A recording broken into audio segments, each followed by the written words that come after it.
Hi, it's me again with Corel Draw Tips and Tricks, and this is really the second part of this, adding color to your laser engraving with, instead of a paint, it's actually a spray ink that comes in like a spray bottle or rattle can, and it's sold at eagleamerica.com.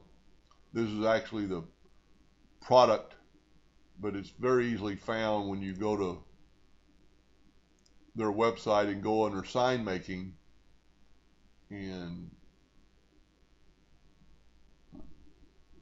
right there, and it'll come up and you'll get this paint, and um, well, there's green, black, orange, blue, yellow, and red. I bought, and this was I got this tip from a friend of mine that runs a CNC router, and he's done some research, and they're by far the cheapest. But I did some examples on glass, so I thought I would just share some other products I did. This is masonite, 1/8 inch masonite. This is actually 1/8 inch alder, like you used to get from laser bits. Now, I guess Johnson Plastics or Colorado Heirloom. But I just engraved away. I painted the whole thing, and then I just engraved away. And what I like about this product, instead of paint, sometimes paint will melt, and you're going to get a little burn residue, especially like on this yellow. You're going to get a little burn residue, and with a little alcohol and a clean rag, the burn residue wipes off, but the ink is permanent.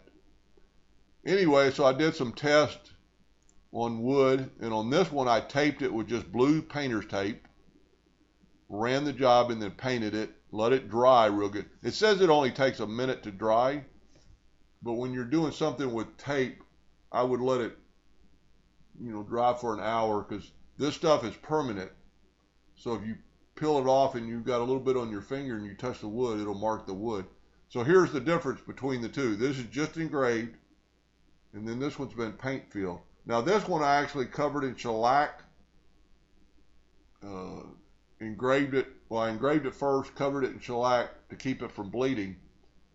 And with this product, I'm not going to say it's going to bleed any less than a paint, but it's really sharp and clear, and it would really add to your engraving. And I particularly like this. I mean, add a little color to your wood.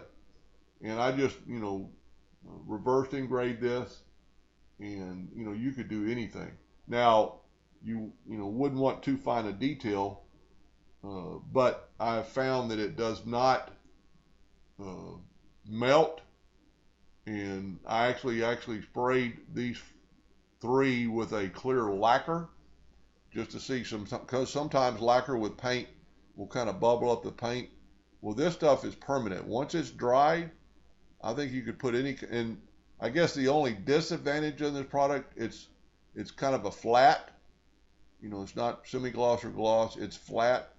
So you could use a little spray lacquer, and it will make it pop out a little bit more, maybe make it a little more clean. Anyway, I hope that helped a little bit, and thank you for watching.